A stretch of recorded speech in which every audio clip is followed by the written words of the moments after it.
अस्सलाम वालेकुम।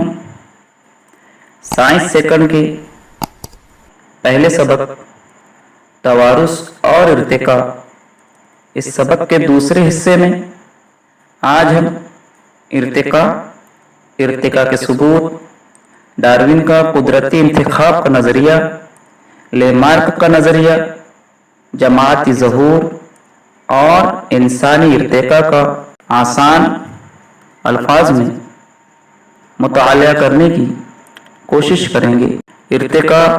इर्तिका यानी मरहलेवार तरक्की। एक तवील अरसे तक जानदारों में होने वाली बतदरीज तब्दीलियों को इर्तिका कहते हैं। इर्तिका की वजह से जानदार तरक्की के मनाजिल तय करते हैं। इर्तिका के इल्म में खला में मौजूद सैयारों और सितारों से लेकर ज़मीन के जानदारों में आई तब्दीलियों तक के मराहिल पर गौर किया जाता है। इर्तिका की वजह से जानदारों की नई नई अनवा वजूद में आती है। तकरीबन 3.5 अरब साल पहले ज़मीन पर किसी भी जानदार का वजूद नहीं था। शुरुआत में बहुत ही सादा माया तैयार हुआ होगा, जिसकी वजह से खलिया और उस खलिए से ही जानदार वजूद में आए होंगे। कुदरती इंतखाब के नज़रिए के मुताबिक जो जानदार माहौल से हम आहंग हुए वो बाकी रहे, और जो माहौल से हम आहंग ना हुए वो ख़त्म हो गए। आज ज़मीन पर नबातात और हैवानात की करोड़ों किस्में हैं, जिसमें यकखलवी अमीबा और पैरामेशियम से लेकर देवहकल वेल मछली तक इनकी वसअत है, जबकि नबातात में यकखलवी क्लोरेला से बुलंद बाला बरगद के दरख्त तक बेशुमार नबातात की किस्में ज़मीन पर दिखाई देती है। नज़रिया इर्तिका। इस नज़रिए के मुताबिक पहला जानदार पानी में पैदा हुआ, जिससे यकखलवी जानदार और यकखलवी जानदार से बड़े और कवी जानदार वजूद में आए। ये तब्दीलियां आहिस्ता आहिस्ता हुई, जिसे तरक्की या इर्तिका कहते हैं। इस इर्तिका को मुनज़्ज़म इर्तिका भी कहा जाता है। इर्तिका के सबूत। इर्तिका के नज़रिए को मुंदरजा ज़ैल सबूत से साबित किया जा सकता है। शक्लियाती सबूत, तशरीही सबूत, आसारी आज़ा, रकाज़ी सबूत, दरमियानी कड़ियाँ और जीनियाती सबूत। प्यारे बच्चों, इन नुकात को समझने से पहले आप इस खाके को अच्छी तरह ज़हन नशीन कर लीजिए, क्योंकि ये खाका अक्सर औकात इम्तिहान में पूछा जाता है। शक्लियाती सबूत। इन शक्लों का मुशाहिदा कीजिए। क्या आपको कोई यकसानियत नज़र आती है? हैवानात के मुंह की बनावट, आँखों का मुकाम, नथने और कानों की बनावट, जिस्म पर घने बाल वगैरह में यकसानियत या मुमासिलत नज़र आती है, जबकि नबातात में पत्तों की शक्ल, निज़ाम रगीब, पत्तों की तरतीब और डंठल वगैरह में मुमासिलत नज़र आती है। हमें इससे क्या पता चलता है? हमें ये पता चलता है कि इनका मौरिस एक ही है। तशरीही सबूत। इन तस्वीर को देखकर आपको पता लगेगा कि इंसानी हाथ, बिल्ली का पैर, चमगादड़ का पंख और वेल मछली के ज़ानफे में कोई यकसानियत नज़र नहीं आती। इसी तरह इन आज़ा का इस्तेमाल भी मुख्तलिफ है, इसलिए कि इनकी साख्त भी मुख्तलिफ है, लेकिन इन जानदारों के उज़ू में हड्डियों की बनावट और जोड़ों में मुमासिलत नज़र आती है। इससे इशारा मिलता है कि ये मुमासिलत उनके आबा व अजदाद के जैसी हो सकती हैं। आसारी आज़ा।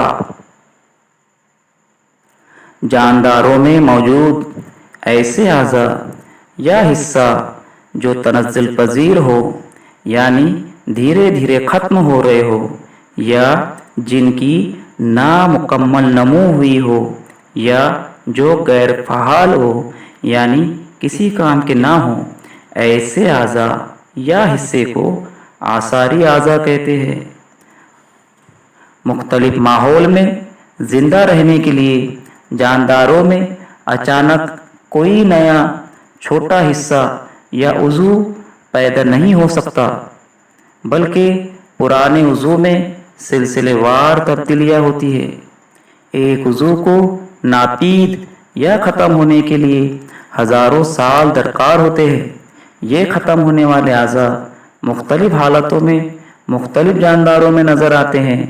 किसी जानदार में ये गैर फ़आल आज़ा फ़आल यानी काम के होते हैं, यानी दूसरे जानदारों के लिए ये आसारी उज़ू नहीं होते। मिसाल के तौर पर इंसानी जिस्म का गैर फ़आल अपेंडिक्स जुगाली करने वाले और सेलुलोज को हज़म करने वाले जानदारों में फ़ायदेमंद और फ़आल होता है। इंसानी कान के उज़लात बंदरों में कान को हिलाने के काम आते हैं। दुमगुज़ा हड्डी यानी रीढ़ की हड्डी का आखिरी सिरा, अक्लदार जिस्म पर उगे बाल इंसानी जिस्म के आसारी आज़ा में शुमार होते हैं। इससे इशारा मिलता है कि इनके मौरिस एक हो सकते हैं। रकाज़ी सबूत। क्या आप जानते हैं कि करोड़ों साल पहले ज़मीन पर कौन से जानदारों का वजूद था? ये हमें कैसे पता चलता है? इसका जवाब ज़मीन के सीने में दफन है। ज़मीन पर सैलाब, ज़लज़ले और आतिशफ़िशा जैसी आफतों की वजह से कसीर तादाद में जानदार दफन हो जाते थे। इन जानदारों के जिस्म के बाकियात और नक्श ज़मीन के अंदर महफूज हो जाते थे। इन महफूज नक्श व बाकियात को ही रकाज़ात कहते हैं। क्या आप जानते हैं कि रकाज़ात की उम्र का अंदाज़ा कैसे लगाया जाता है? रकाज़ात की उम्र का अंदाज़ा लगाने वाली एक तकनीक है जिसे कार्बन डेटिंग कहते हैं। जब हैवानात और नबातात जिंदा होते हैं तो वो मुसलसिल कार्बन जज्ब करते हैं, लेकिन उनकी मौत के बाद कार्बन जज्ब करने का अमल रुक जाता है। लेकिन उनके जिस्म में मौजूद कार्बन 14 की तनज़्ज़ुल पजीरी का अमल मुसलसिल जारी रहता है, क्योंकि कार्बन 14 एक तापकार अंसर है, जबकि कार्बन 12 तापकार अंसर नहीं है। इसलिए मुर्दा जानवरों में कार्बन 12 और कार्बन 14 का तनासुब मुसलसिल तब्दील होता रहता है। इसीलिए किसी जानदार के फना होने के बाद का ज़माना कार्बन 12 और कार्बन 14 के तनासुब और कार्बन 14 की फ़आलियत मालूम करके पता चलती है। इसी को ही कार्बनी पैमाइश या कार्बन डेटिंग कहते हैं।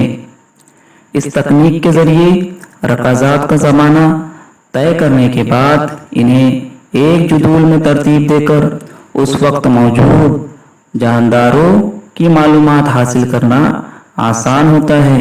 इस तरीके से हमें पता होता है कि गैर फिक्री हैवानात यानी बगैर रीढ़ की हड्डी वाले हैवानात से फिक्री हैवानात यानी रीढ़ की हड्डी वाले हैवानात वजूद में आए होंगे।